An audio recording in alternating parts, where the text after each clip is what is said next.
Achtung, Achtung, it's James Holland here, and welcome to We Have Ways of Making You Talk. Now, in today's podcast, we've got a very special guest, because a few weeks ago, I travelled up to Penrith in the Lake District to visit Matt Mackinnon-Pattison, who is an amazing veteran of the Second World War. He fought in Italy, first with the Argyll and Sutherland Highlanders, and then right at the end of the war with the SAS in northern Italy. And he was absolutely fascinating. Now, one of the things that we saw before we went into battle, maybe about the third battle, we watched as the Air Forces bombed the casino town, yeah. They bombed Casino Town with the New Zealanders in there, yeah. the Kiwis, and they bombed the monastery. Yeah. While we were still in the front line there, you know, when we just got off, we saw the Polish flag go up on the monastery. Yeah, amazing. And everybody cheers, you know. Yeah. But you remember that, do you? I remember that, yeah. And in later life, I'm working in a London office, draftsman. There's a Polish chap there. Mm-hmm. I said, I always remember. I said, tell you, I was at Casino. God, I said, we felt sorry for you bounders going up there. He said, we felt sorry for you lot down there. He said, you were getting stomped to hell. Yeah. See, we weren't getting any more artillery up there. Mm-hmm. So that was that anyway.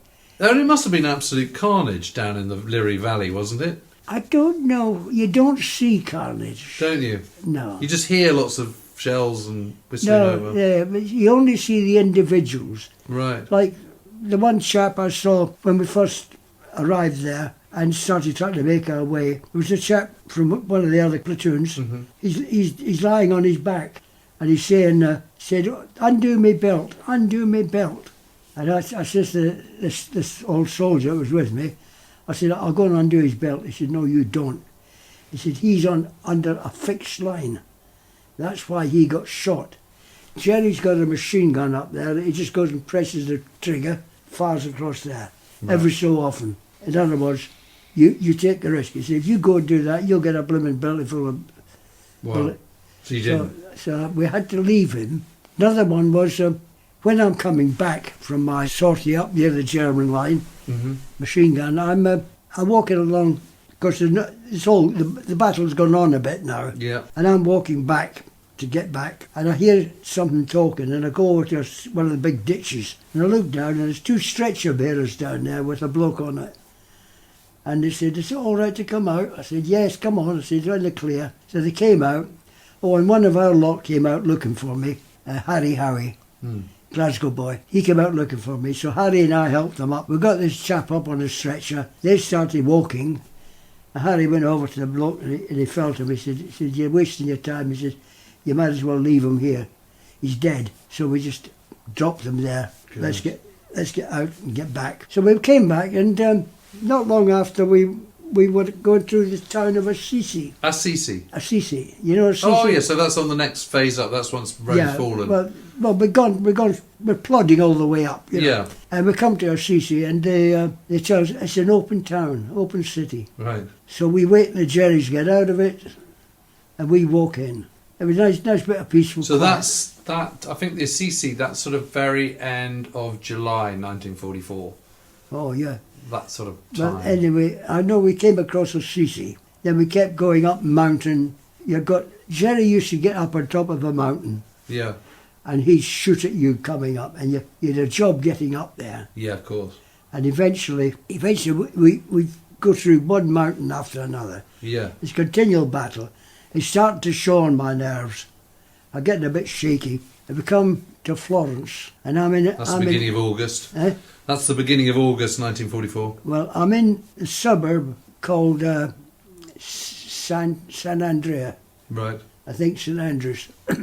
And it's a big long terrace of houses. Now, Florence was another open city, but the suburbs weren't. Right. And we moved in on this suburb. Up there's a castle, and Jerry's sitting in that castle. He can see everything, but he can't see where we are because we've sneaked in quietly. He doesn't know which house we're in on that terrace. I tell the lads, I said, right, we stay here. Don't anybody move. Don't do anything. Are you still a Lance Corporal at this point? Still a Lance Corporal. I'm leading a section into battle. I'm doing everything a corporal does. Yeah. This is where height comes in. Yeah. You see, they don't promote little fellas like me, Right. but we do the jobs. Yeah. We get it.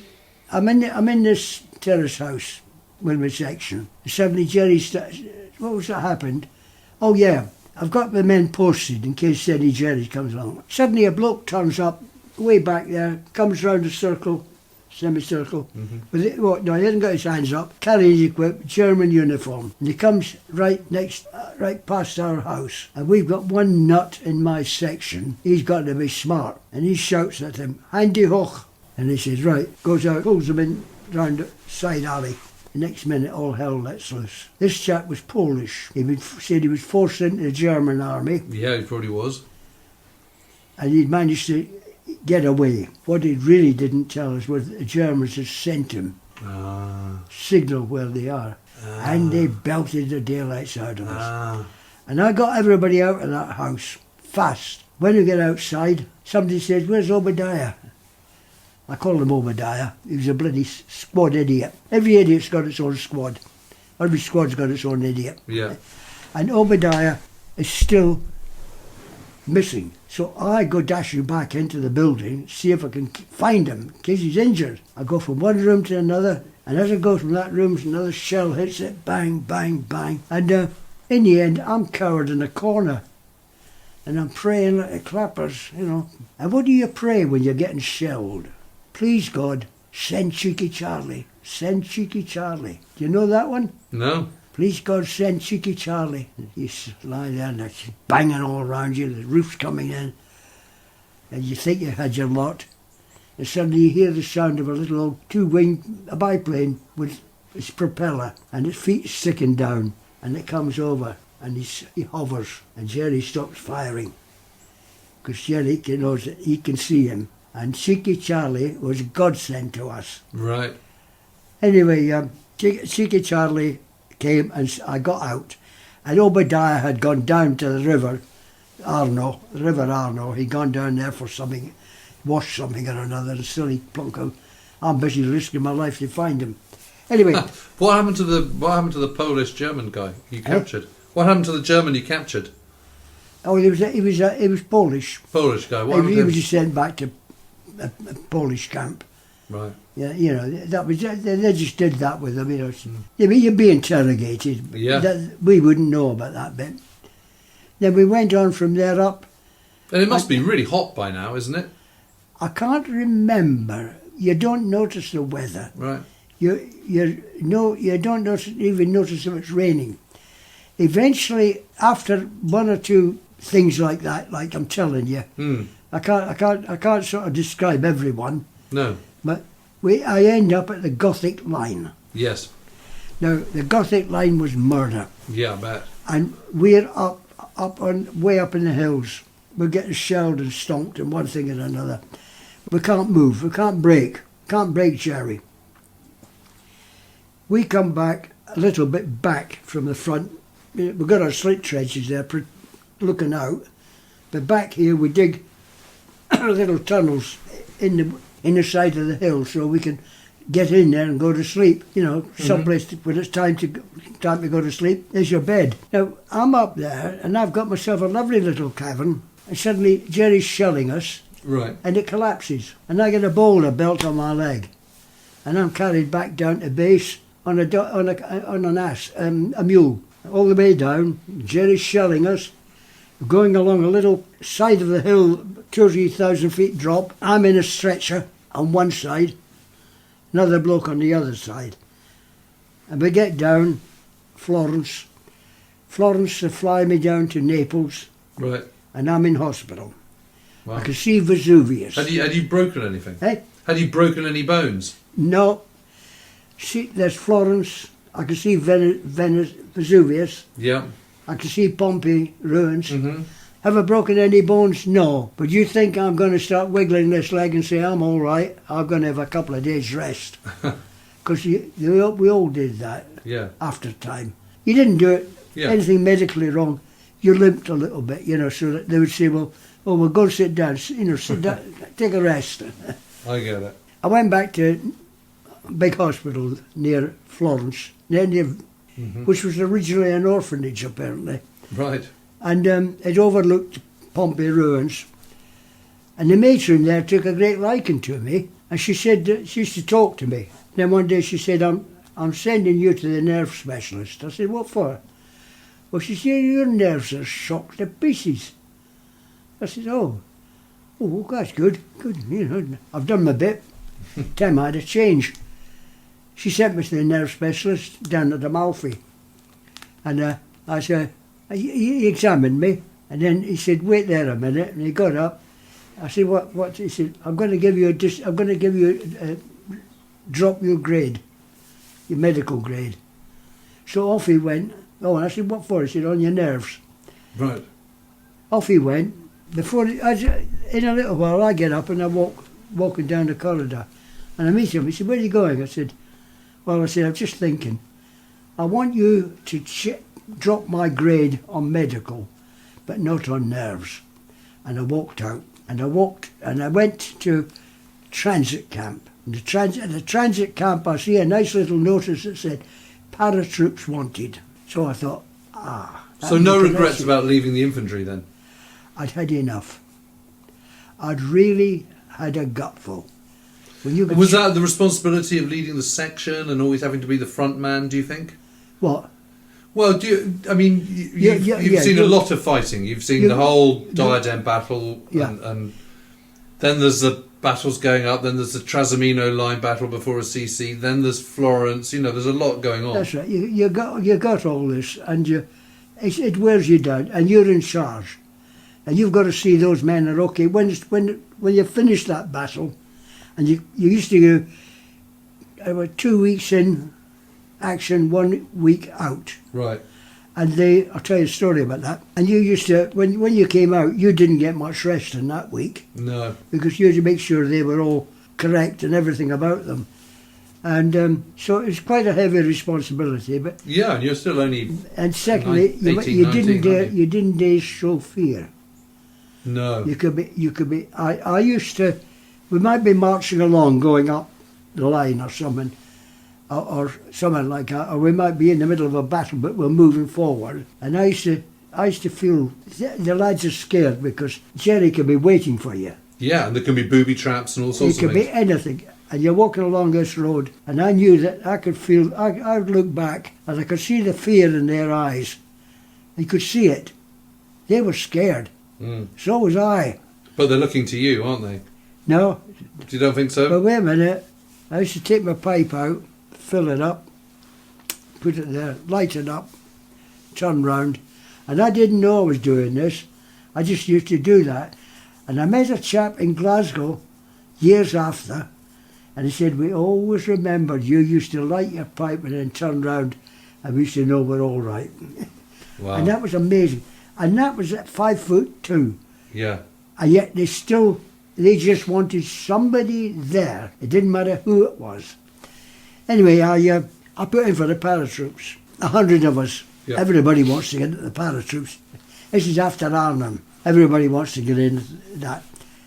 There's 100 of us, and we're lined up. And the door opens, and two blokes walk in, and they're wearing red berets. And from the distance, I can see they got a funny cap badge. And they come forward and they say, "We're from the SAS," a Canadian voice. And none of us knew what the hell SAS was. So what's this? This is about October, November 1944 or something like that? This would be, yes, coming up towards... The end of 44. End of 44. And you're still down in the Naples way? Eh? You're still down Naples way, are you? I'm coming up from Naples into a transit camp. Probably is that back at Caserta or further north? It'd be Caserta area. Yeah, sure. And I'm picking up transport yeah. to take me back to the Argylls. Right. Right.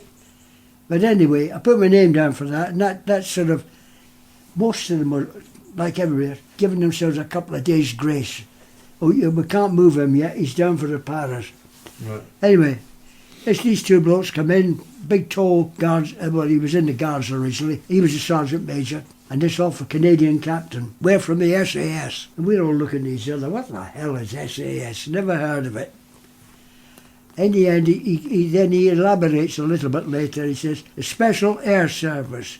We drop small groups of men in behind the enemy lines, raiding parties. I'm coming along the line now and ask you if there's anything you want to say. Ask anything you have that you know you could use with us. But now we're all getting the hang of it. He walks along the line and, oh, Colin, blokes there, they could dismantle a tank blindfolded, they could do this, they could do everything. Comes to me, and I said, well, I've got nothing to offer you. I said, I'm an infantryman, and I said, that's all I can tell you. So with that, he said, OK, Scotty, and on he went. I'm wearing a Scots hat. Then he said, I'm coming down the line and ask you if there's any questions you want to ask me. Come down the line and you could hear them. How much more money do we get? Where do we do our training? Ba, ba, ba, ba, ba. All the mercenary things. He comes to me. Yes, Scotty. I said, at my height, would you have a parachute that would bring me down and not take me further up? I thought, if I act stupid, I won't be, he'll ignore me. Because I didn't want to know this thing. Yeah, you weren't interested by that. I've had enough. They're dangerous jumping in. Anyway, I don't mind going in with the paras, but I'm not going with this lot. So he just looked at me and said, we've got parachutes for dogs, Scotty, for you, for the likes of you, Scotty. Oh, we've got a dog parachute for the likes of you, Scotty. And off he went. I thought, that's me out. So just to go back, so the notice was up on the transit camp, was it? On the camp, they were recruiting for the paratroops. Yeah, so you're at this transit camp. Transit camp, yeah. And where do you see this notice? On the office notice board. Okay. Yeah, and that's in a tent, is it, or is it in a building? That was a bit of a Nissan hut, I should think. I don't know. Okay. Yeah, and, sort of picture it in my mind's eye. Anyway, he next day, notice goes up. Out of the 100 odd, they picked 10 of us. I was one of them. Were you cursing? I went on operations with them. So how did that? So what then happened? So you got the notice. Eh? You got the notice. So obviously then you've got to do the training, haven't you? Oh, I've got to do the training. We moved up to near Leghorn, and the first thing we noticed when we drove into the camp, we were sitting on the back of a truck, and as we drive into the SAS camp, we noticed a difference of attitude. Everybody walking about, hands in pocket. Yeah. Blokes are walking past officers, not saluting. Yeah. Officers are turning around and say, Charlie. Yes, Gov. Casual. Yeah.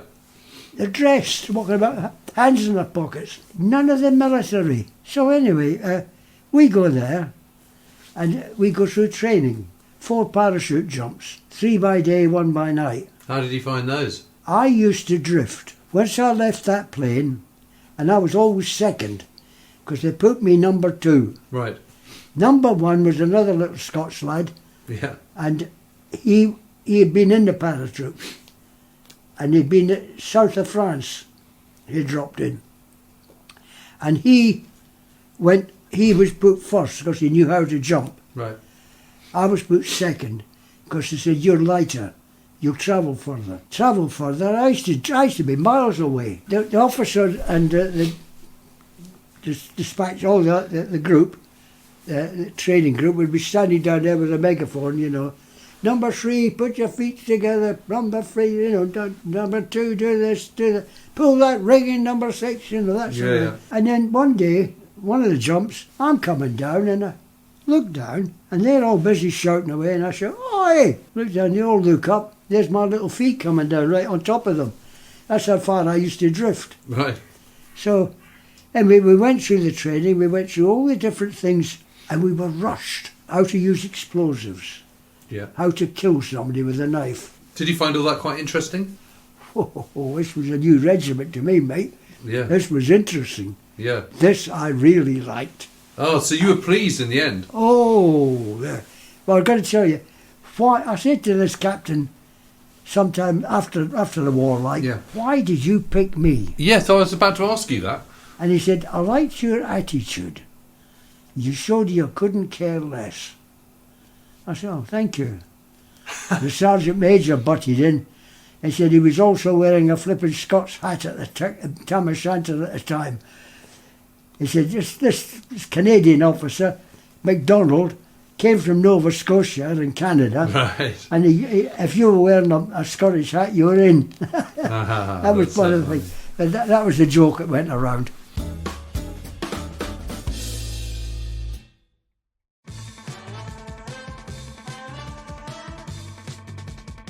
Hello and welcome to the Football Writers Association podcast, Pressbox Confidential. I'm Paul McCarthy, and every week I'll be joined by two guests who are at the heart of covering one of the major football stories of the past 30 or so years. In this episode, to what is still one of the most infamous Premier League moments, Eric Cantona's astonishing kung fu kick at Selhurst Park. You can see this guy start from right at the top of the steps, just comes running down, obviously to give him an earful, and Cantona stops again and turns, and suddenly he's in the crowd. The size of Cantona, he looked like an actor.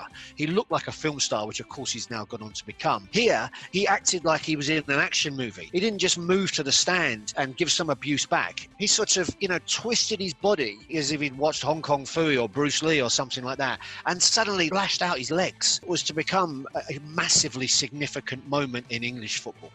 Get the story behind the story. Pressbox Confidential. New episodes every Tuesday.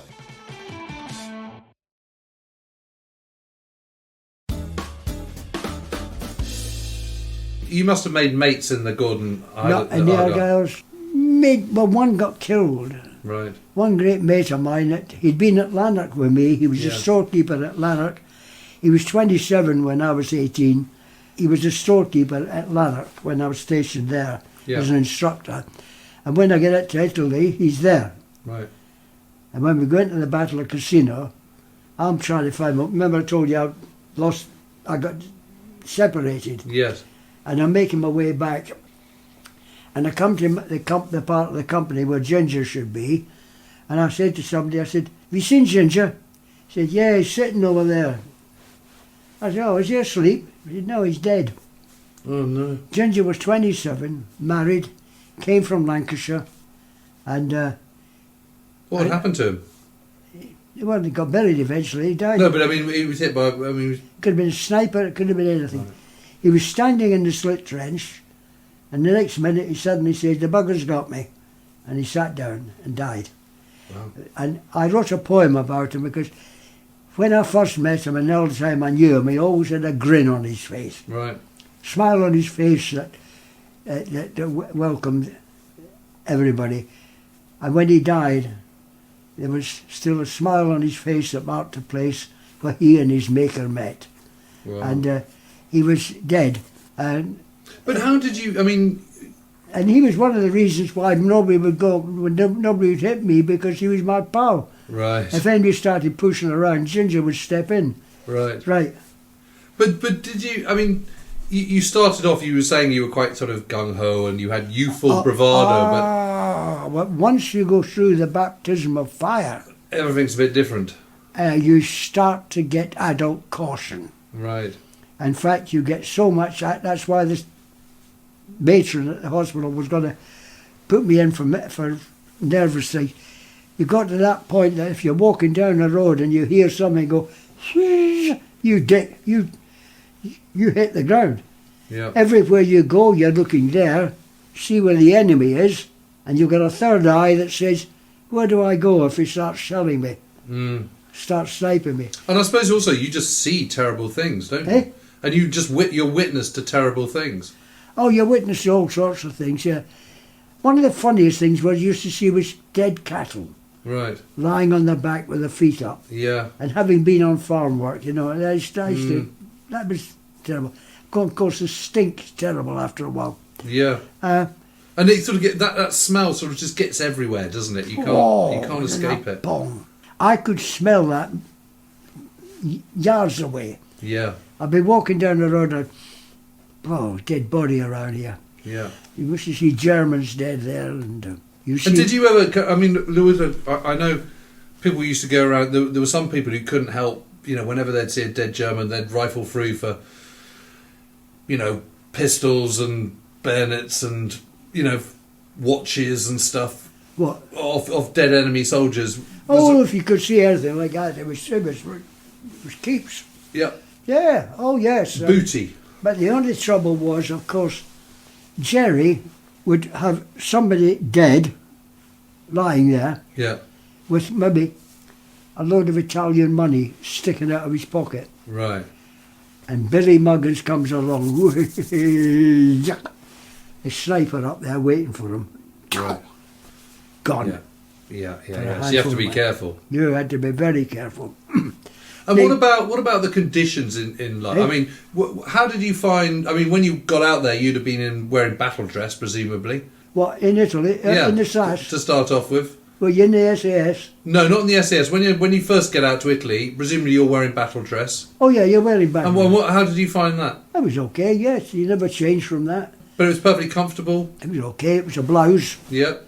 trousers, and you wore little Yep. leggings. Canvas puttees. Yep. Now, when you were in the SAS, you got American boots because they were rubber soled, Yes. so you could creep around. Puttees, you know where they are. Yeah. You wind them round. Yeah. You wore them. You had a pair of trousers with a dirty great big pocket here Yep. for your maps. Were they woolen serge ones or cotton? Eh? Were they serge, wool, or cotton? The ones Well, you it had. must be the same material as this, I think. Yep. Serge, none didn't shine. Yeah. This shines a bit, doesn't it? But it didn't. Yeah. There was, and in the SAS, of course, we had what you call your escape kit. Yes. Have you ever? I'm sorry, I haven't kept mine. My grandson's in the army, and he pinched it. Well, he wanted it, and he shows it to the. Well, that's fair enough. He shows it to the others, and there's a couple of little compasses about that size, Yes. and you throw them in parts of your thingamabob, you know. Yeah. With a little piece of metal, about an inch long, and about a quarter of an inch wide, with a hole in the middle, Right. and a white dot and two dots. And you put a bit of string in that and hold it up, and that tells you where north is. Right. You've got a little piece of hacksaw, Yep. which might be wrapped in just casually looking like it's a bit of cardboard, or it might be in a comb, in the thing of a comb. And what you did was you lit the comb and you got the hacksaw ready. You got a little fishing thing, a little cardboard thing with Yes. green twine round it, Yeah. with a hook Yeah. for fishing. You had a map, silk, pure silk, which you sewed into your trousers Right. along there under the thingamabob, and that's sort of your the waistline. That's ready for your escape. You got about half a dozen maps, big maps, paper maps. That's in case you need them Yep. if you do have to escape. You also got tablets that keep you awake. Oh, Benzodrine. And are you given the order, if you're about to be caught and you've no other way of getting out of it, take a lot, because you're not going to live. Right. Because Jerry shot every SAS man he caught, except the Colonel, Stirling. Yeah, he ended up in I'm Colditz, glad you've didn't he? written about him. Yeah. And Paddy Main, I've met the pair of them at reunions, you know. Right. But, And were you also given a Denison smock? oh yeah, So you had the Denison smock, not the battle dress. You had the the first time I've heard that word, Denison smock. You got a jumping jacket. You Yeah. got an ordinary thing. You've also got a jumping jacket. which is a sort of cotton pattern thing. It's just thin, Yeah. and it's got a strap that comes under That's here. it. Yeah. You put that, you got that, and then when you land, you can either you keep it or get thrown away. Same with your parachute. You're supposed to dispose of it once you land. One thing you got to remember: the SAS was no joke. It was no sort of easy-going thing. It was dangerous. Yeah. We were fortunate that where we landed, there was a whacking great load of partisans. That's what we went in to do. There were two or three. We were never told what we were doing, for the very simple reason that if you got caught, you might start blabbering. Sure. So you didn't know everything. Right. But our Captain MacDonald had been dropped in. So what part of SAS were you? What was the sort of sub-unit of the SAS you were attached to? just an ordinary unit. Right. But Was it squadrons? Oh, what do you mean? The SAS is built up with... There's one SAS, two SAS, and there's all sorts. Yes, 3 SAS was the French. Yep. You start with what you call a stick. Yes. A stick is 5 men. Right. Now, do you know why it's 5 men? No. William Wallace, at the Battle of Stirling Bridge, centuries ago, Yeah. he took every 5 men and made a 6th. So that 5 men, a fighting unit. And Colonel Stirling, who came from up that way, have you ever, you know where he came from? Alloa, he came from up near Stirling. Right. And he designed his men on William Wallace's 5 men and Right. 1 man in charge. Right. And 5 men, that's a stick. Yeah. Now you got maybe a corporal in charge of a stick. Yeah. Sure. Like 2 corporals in the a corporal. You got 1, 2, 3, maybe 6 sticks, 5 sticks make a platoon. Yeah. And then so many platoons make a company. Yeah. And that's the way we were. And can you remember what yours was? I think it was against C Company. Right. I keep getting a C Company everywhere I go. Right. I think it was C Company. Right. Anyway, we dropped in at night, and So when would this have been? Early 1945? just the beginning of 1945. Yep. I'm in the SAS just before 45. And this is still in the Apennine? This is still in the mountains? Oh, they're still locked. Now that's what I'm going to say. Now, we came in, we had another squad, an officer and a corporal, Yeah. used to drop in ahead of you, Yep. arrange with the partisans or anybody around, Yep. so that you could have a place to drop the rest of the squad, you see. Yep. And he would be responsible for night time, 1, 2, 3, 4, 5 flares Right. in a certain pre-arranged design. During the day, maybe something cloth or parachute or something. And these 2 had dropped in and got caught. They got tortured and they got shot. And they were up at the Brenner Pass. Ah, right up in the top. They got everything ready, and 3 planes set off with a stick in each. So we're going to drop 15 men into them, right? And this is right up at the Brenner Pass? Right up at the Brenner In the Pass. South Tyrol? The word came back that the officer and corporal had been caught. So the order went out to the aircraft, abandon. The first aircraft didn't get the message. The other 2 did. Oh, the 3 aircraft would be two sticks, third one with equipment on it, right?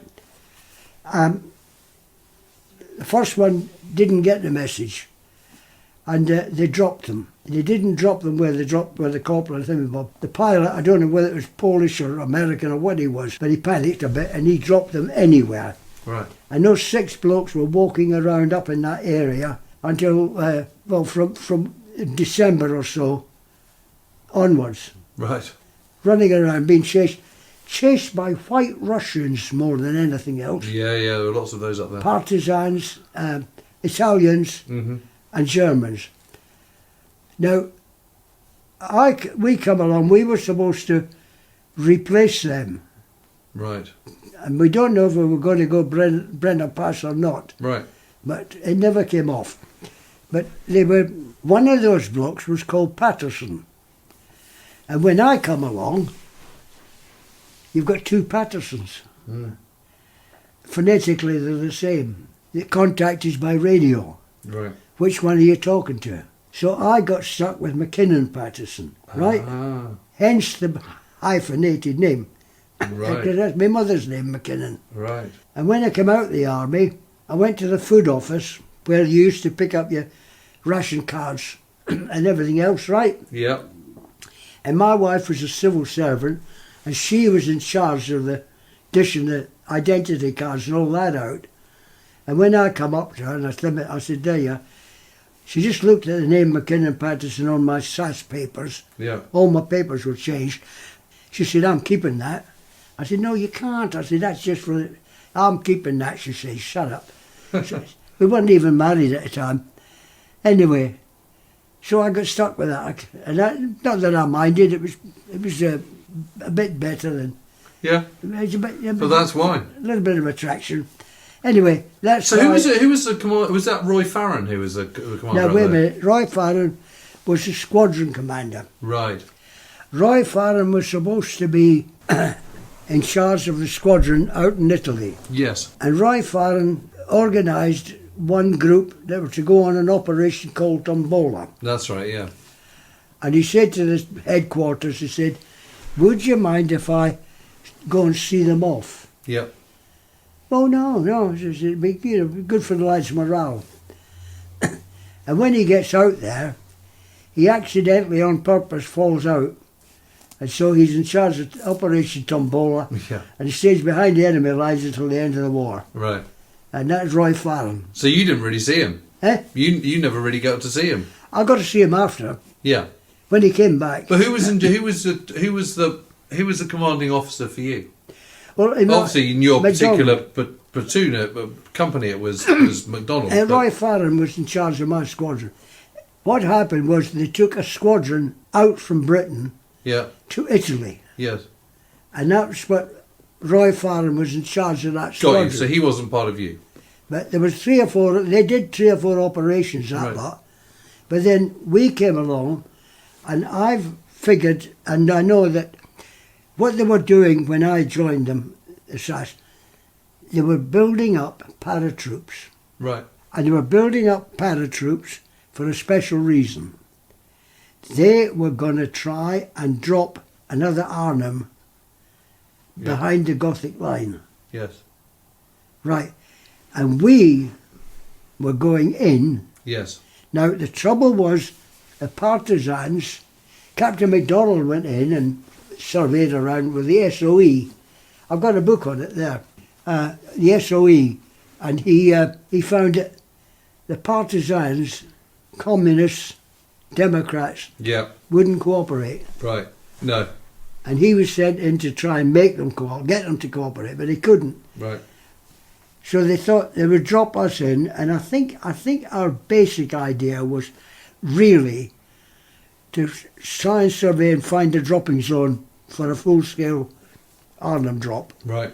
Because they were recruiting down at Naples, and so why were they recruiting for? But Major MacDonald or Captain MacDonald? Captain MacDonald. Captain MacDonald was your my CEO. Company. He was your CEO. And your unit was, but who was overall in charge of the SAS in Italy at that time? Well, Colonel Stirling had been captured. Yes. Paddy Mayne had gone off to Europe. I think had taken over Northern Europe. We were in charge of Farron because we were the SAS 3 Squadron in Italy, and Roy Farron was CO. We were dropped in with Lieutenant Fell and 10 of us, and we landed away up in the high mountains. So this is up near the Brenner Pass? No. This is on the Gothic line? Oh, sorry. We're over near Genoa now. Ah, okay, yes. Brenner Pass is dropped. Yes, so you're near between those mountains, the Ligurian mountains. At Genoa. So that's the Ligurian Apennines. Yeah, between Piacenza and Genoa. French borders there. Yeah, I know. And we're just north of Genoa. Yeah, a little town called Castino, and there's a town called Alba. Yeah, I know. And that was where we were going to do this big dropping zone, but we never got told that. So you were scheduled to go to the Brenner Pass, but you never did. I think originally they were going to have another go at the Brenner Pass, and they changed their mind. Right. But then again, it became more important to try and hit. And this was before the last great offensive in April, beginning of April 1945. Right. So this is preliminary just before, operations behind the lines. But then the Gothic line falls, chaos. Yeah. We are in there now. Once the Gothic line breaks, we are in there watching what could be a civil war. Yeah, of course. Between the two political parties. Yep. So we're in there, and Captain MacDonald and the SOE officer are going round telling them, the partisans, if you don't behave, we'll turn the SAS boys on to you, Because we helped them capture Alba. Alba's an old name for Scotland, And so you involved in the capture of Alba, were you? Oh yeah. Well, we gave them support. We didn't. We were crafty. We got the partisans to take it, and we got them to cooperate together. Right. And they went into Alba. I had to go in twice. First time they couldn't get in. Right. Jerry was in Italian Mussolini. They were putting up strong resistance. Yep. So the first time they pulled back. The second time we managed to break through. Alba fell. Mussolini was at about that time. He was stuck up on the Alps somewhere, captured by the partisans. That's right. Yeah, he was fleeing north of Lake Como. There was one bloke in Austrian had flown in and picked him up and got That's him right. out. Scorzeni. That was the previous. That was in 43. What was his name? Scorzeni? Or Otto Scorzeni. But then Mussolini was captured again, Yep. and he was dressed up with a bandage around his face to hide him or something. But He was wearing a German Luftwaffe's uniform. Was that what it was? Yeah, he was captured in an armoured car. It was a He was column. captured? Yeah. So they were fleeing north into Switzerland, Yeah. north of Lake Como. And, well, anyway, if things had gone the way they should have gone, Yeah. you would be quoting me. Because we were told, get on the truck. Because we had this truck. 5 of us got on the truck. Right. We were 10 of us in the group. Oh, they made up to 30 in the end. Right. But there's 10 of us, but 5 of us got on the truck, ready. What were we going on the truck for? The partisans have cornered Mussolini and you're going up to arrest him and bring him back. No. Wow, where's the story to tell? Yeah. We were sitting there waiting. And then the officer come out and said, forget it, they've shot him. Ah! Yeah. And I would love to have been on that arresting party. But anyway, they shot him and took him to Milan and hung him up and all the rest of it. But we helped the partisans capture quite a lot of ground there. Mm. But we had to be very, very careful because we were helping them, but what they were doing was they were grabbing that territory. This is for the Communist Party, this is for the Democrats. Yeah.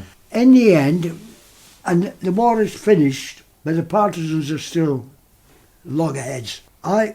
Captain MacDonald had got a horse. I managed to borrow a horse off of one of the locals, or a horse and a buggy, and used to trick around in that when he wanted to.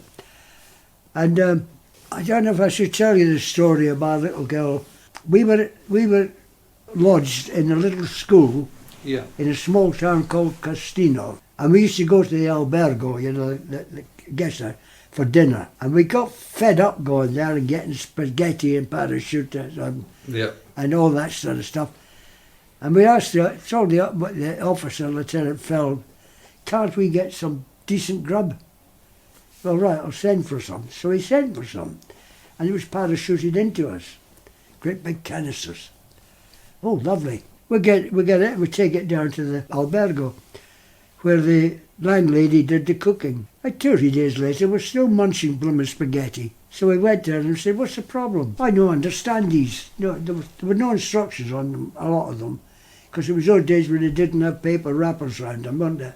Yeah. But we had McConaughey's and all this rice pudding and real load of stuff. Anyway, oh crikey, that's blooming useless.